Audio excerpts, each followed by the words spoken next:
Thank you, Chef, for the introduction. So my topic is mainly very different but linked to the previous one, the one Isabel made. So I will also like to build on that. So I'm presenting the recycling wastewater yield, multiple benefits, and then the context, we know that more and more we are trying to link turning the waste into a wealth and trying to build on a new environmental paradigm, like getting rid of throwing away wastes and then transforming them and considering them as resources. I think many of our topics is really linked to that, with the focus of reduce the waste we are producing, but also reuse when we can, or recycle. And this is really considered for both solid waste, and we have many examples on that, and wastewater also. The waste management options, linking the least preferred option, which we usually did for many years with like a controlled dumping, or the landfill, to the best and most preferred option, which goes from recycling, reusing, and reducing. And when we do that, what we want to do is really to close the loops, like considering the water cycle when we are using it, and then when we are extracting it from water bodies or from groundwater. Use it as other products, good and material, but then trying to close the loop with the nutrient cycle also by using it as a nutrient as a product and linking it to food productivity and nutrition. And this approach has really a very fifth-fold outcomes, because it helps us to reduce the contamination load in water bodies, meaning rivers, lakes, and deltas, reduce also the water scarcity in many of the countries, and then also reduce the emission of COD, when we know that wastewater emission is somehow more harmful than the COD we are talking about. It helps us also to recycle fertilizer in food production and also to produce renewable energies. And to do that, we need really to look through the sustainability lens. And I think many of the presentations, mainly Isabel, once focused on sustainability of wastewater management, sustainability of waste management. And when we talk about sustainability lens, it's looking into institutional, social, technical ones, but environmental, taking into account the environmental health and the financial aspect. I will go quickly through all these lenses. And when we talk about institutional, it's really dealing with stakeholders' engagement and ownership, capacity building, and then also applying the suitable policies and the regulatory framework to help us manage what we are trying to do. And many countries is already applying that. And example from South Africa, Philippines, or Sweden can be shown here. What we are talking about institutional is also dealing with the sustainable approach, when we try to capture the waste we are producing, try to store it, transform, make a kind of treatment, and then the reuse part. This is under the institutional aspect. We need also to take into account the social aspect. Social aspect meaning that we need to build the capacity. We need also to take into account the gender and the social and cultural acceptance, because when we are using or recycling, it depends on where it's happened and how people also is accepting and handling the waste. The technical aspect, this is the one Isabel, I think, developed broadly. And then it's really trying to see what is the adequate technology we can use based on the effluent, on the end use purpose of the effluent or the sludge we are trying to produce. We need to have in mind what is the end result before trying to choose the technology. And here I want to say, to share also that we, UNEP and together with the International Water Association, we have developed a technical matrix for choosing the technology matrix, which gave you like a kind of input, what kind of surfaces, what is the level of the aquifer, and then With your input and the financial and economical aspect, you can have a wide range of options. I will be pleased to share it with the person interested, so that it's a kind of decision-making tools, which is not trying to replace the engineer, but it gives you the options, and then based on the options, you make your proper adequate choice. Dealing with taking into account the health aspect, and here we have many guidelines. The one mostly used in wastewater reuse is the WHO 2006 guidelines, and then also trying to apply the multi-barrier approach. The multi-barrier approach is the one teach that when we are dealing with wastewater, after the treatment of secondary or tertiary treatment, we need also to see what is the type of crop we need to produce. Maybe not lettuce, but fruit trees. What is the harvesting period? You need to wait before harvesting, and how to handle the end result of the crops or the fruit you have producing through this using the wastewater, to have it like a safely reuse options. Dealing with the environment, you have also to look into how to use the wastewater to protect, but also to enhance the ecosystem services. And this is linked to groundwater research in some countries. For example, in Namibia and also in Egypt, they are using this kind of things. And then how to use the creation of new habitats. And this is linked to constructed wetlands, because once it has settled, it functions as a natural wetlands, and it's a new habitat for other species. The financial aspect also, dealing with the financial models, but also looking into the cost-benefits analysis to see what is the health impact, what is the environmental degradation, what is the cost of doing what we choose to do, or also not doing nothing. What is the cost when we are dealing with the wastewater, handling it properly, and what will be the cost if you really neglect it and not doing it. And then also there are some examples once you look at it. There are many approaches which we can use. Some people and most of researchers, they said, why do you need to merge all the waste and then try now to segregate? While you can also use the option of segregating upstream, like the EcoSan approach, where they have a diverted toilets or sanitation facilities. For example, dealing with the substance, it could be the urine, it could be the feces, it could be also the organic waste. Choosing the appropriate treatment methodology. For example, for the urine, it could be just a hygienization by storage or drying. For the rainwater, it could be just filtration for biological treatment.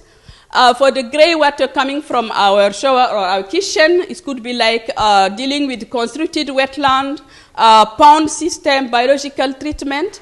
And then the end utilization could be for the urine, for example, liquid or a dry fertilizer. And this is mainly used in Africa, for example, in Niger or Burkina Faso.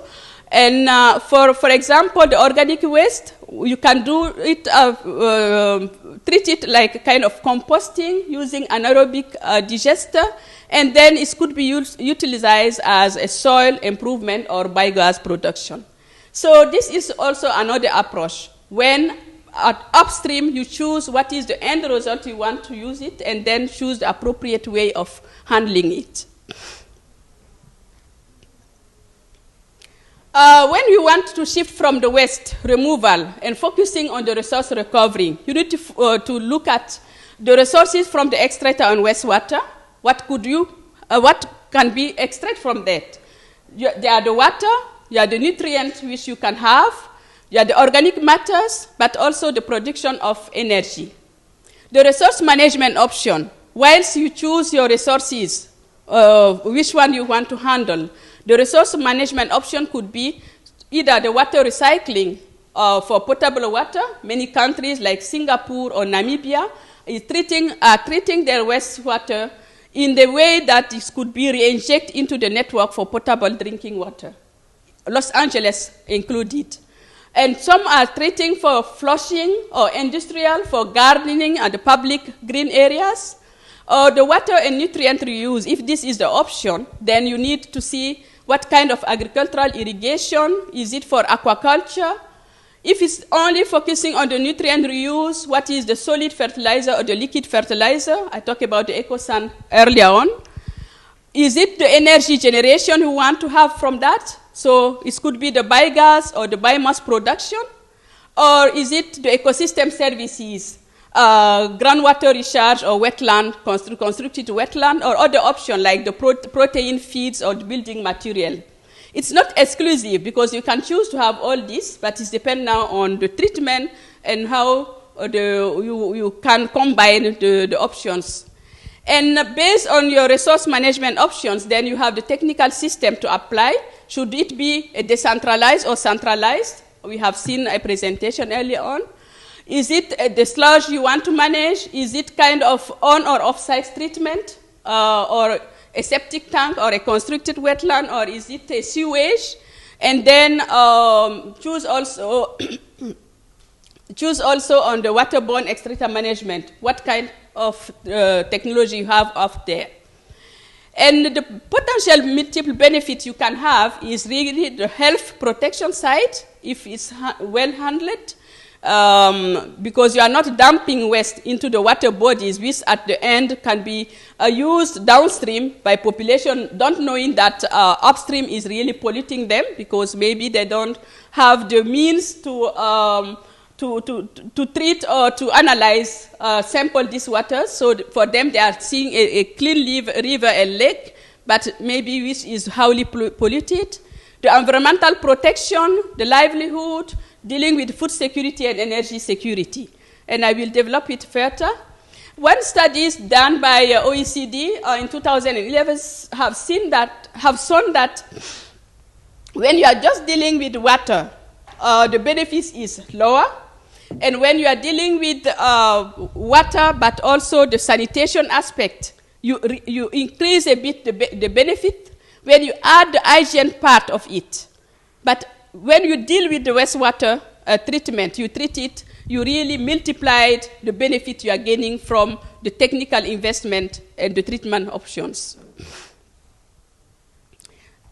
Some example of the benefit for local communities and society. When you are looking at wastewater, it could provide a source of income for farmers, because in most of water-scarce countries, the only available water they have full year-round is the wastewater, because maybe it's rain 3 or 4 months and that's it. And then if they want to really engage in gardening or horticulture, or even they need to have an alternative source of water, and the wastewater, treated wastewater, offer this income for them. The alternative fertilizer and irrigation source for domestic wastewater, because when treated with having in mind the end result that you want to utilize it for irrigation, it's help you not maybe to remove all the nutrient and phosphorus into the water, but because then you don't need to buy artificial fertilizer. It's helped to reduce the energy consumption, and then it's also support compliance with environmental legislation, which really forbid the fact that you dump in treated wastewater into the environment. When you talk about the biomass, you can generate using the wastewater, and here I'm referring to like the ponds, stabilization ponds or constructed wetland. These biomass also increase the soil organic matter.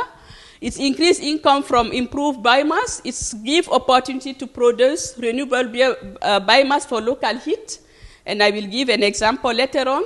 And it's also help us getting green areas. This is also linked to many and multiple benefit for other sector. Thank you, because I'm losing my head. Thanks a lot.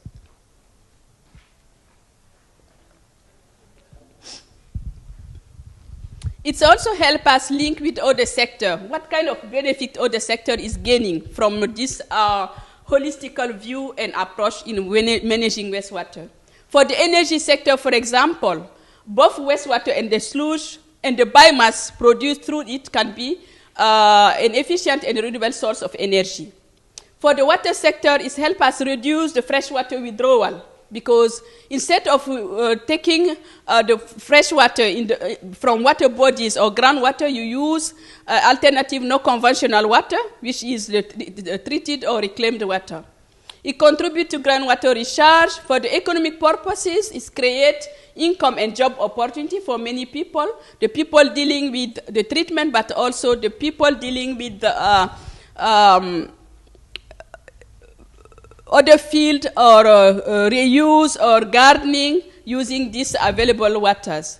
So it's linked to food security, it's linked to health sector, and it's also linked to reforestation. This is, and now I'm giving the example on how and where we try to use it. For example, the EcoSun approach, we try to use it. This is a Jeff UNEP project in India. And then where in the dormitory at the college, we try to separate the urines and then use it, the black and gray water, and then use the biogas settler to try to produce gas production. And then from here, we have like cooking or lighting for small areas. And then we also, from that, use the anaerobic baffler reactor. And then here, again, we produce some cooking and biogas. And the fecal sludge, we use it for composting for agriculture into the garden. And then using the anaerobic filter, we also try to create more of composting. And dealing with the combination of horizontal flow wetlands, constructed wetland, and then from the pond, we use the water generated for water and landscaping for the garden and within the compound. This is an example of what can be done and what we did with as a demonstration project.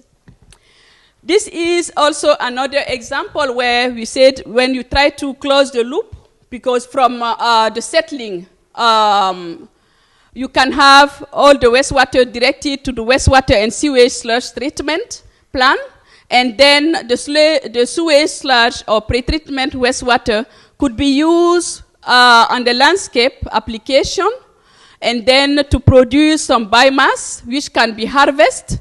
And this harvest or the wood chip can now be take to a plant to heat, and this heat and power plant can serve into the community. This is also another example on how to close the loop.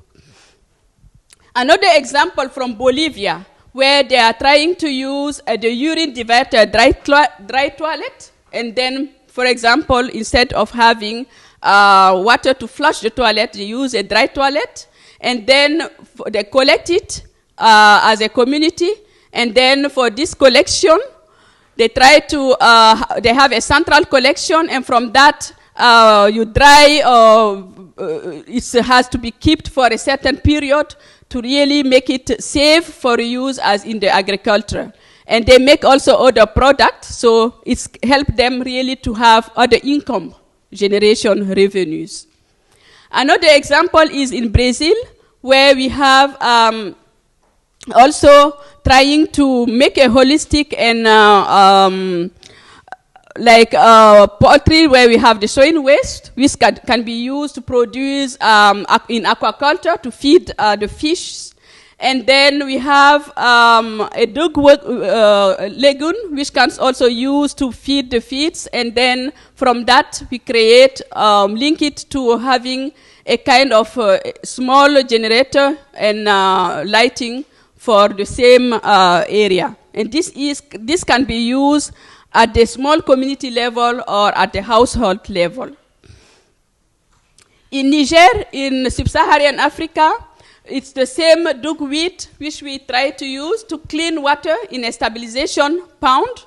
And then this duckweed is harvested to feed on-site agriculture and then provide an additional income because they sell this fish. And they use the treated water to irrigate additional plants such as the moringa or the leptania. And then this also is sold outside to have to generate additional income for the farmers or the family. And we are trying now to use the water hyacinth. For the people who know West Africa, the invasive species like water hyacinth is really a problem, and it could be really used to try to see how it can melted to as a compost, as a feed for animals, and then also to use as a filter to treat some wastewater. This is an example from Sweden, where in a small communities, they try to use the decentralized wastewater management, and they use the low flush vacuum toilets, and then a wet composting. This is how they build it. So, and then this is reused in a small field in an energy crop. So they build it also to take it as a heater for energy. And another example in Uganda and in South Africa is also to use like the excreta management. I think it's not good, but what they're trying to do here is to have the swarm, and this can be used for poultry or for aquaculture. So it can help us to, for example, to harvest it and have agreed to reduce the waste amount, because they are also composting it using a small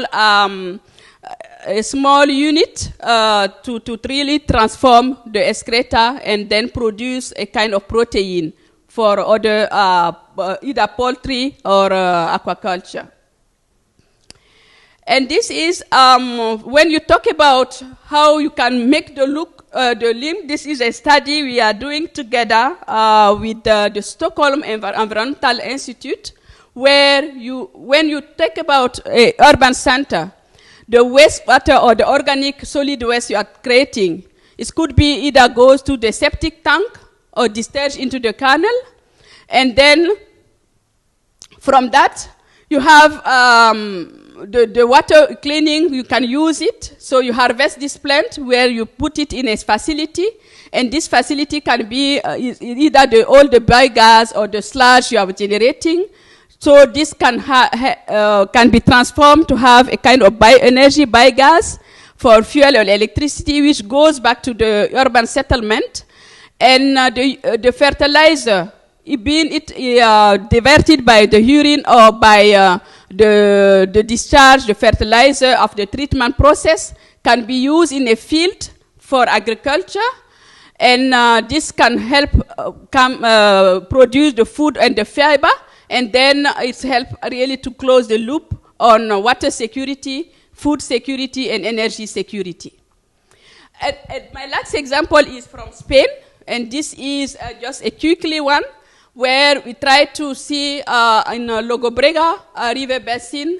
The history is that this is a main source of irrigation water to provide a normal condition, but they are facing a kind of competitive use for El Brata and Saint Philip. So what they, based on the royal decree, they try to see how they can treat the wastewater, reuse it for the agriculture, and agree with the farmers to release the fresh water for the city. And then by helping with them, and this studies is done really by the University of Valencia. And what came out is really that they, by releasing the fresh water for the city and giving back the reclaimed water to the farmers, they have really made a kind of what they say international intersectoral water transfer, and it's helped raise the increase for the farmers' income. And the investment, the studies show that the investment of €1 in the use of reclaimed water create an income increase in agriculture for 1.6 to 1.9 in St. Felice and El Prada area respectively. So this have impact both in the city but also at the watershed level, because the total benefits is really what in the table. So it has benefits for both the farmers, the watershed, and the cities. So, and for that, I thank you for the attention, and you can have more information in our website. Thank you. Thank you very much. I think this is a really nice approach to this kind of conference, and to my taste, this will has summarized the idea that we go here for, no? To get this ideal zero waste, which is so difficult, but I think probably to my taste, this is the conference that really summarizes.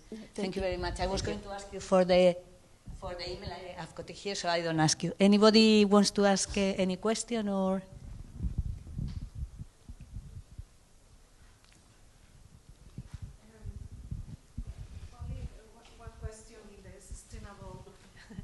Only one question in the sustainable frame. We are including the solar energy in this kind of treatment. It's a very good input. Again and again, exchange the pumps for the solar energy, and you know, it's only a consideration. Yes. Yeah, thank you for raising it and bringing to the renewable energy. And I totally agree with you. In Morocco, for example, we are trying to use the treated wastewater, but also combine with solar energy for a green belt in the country.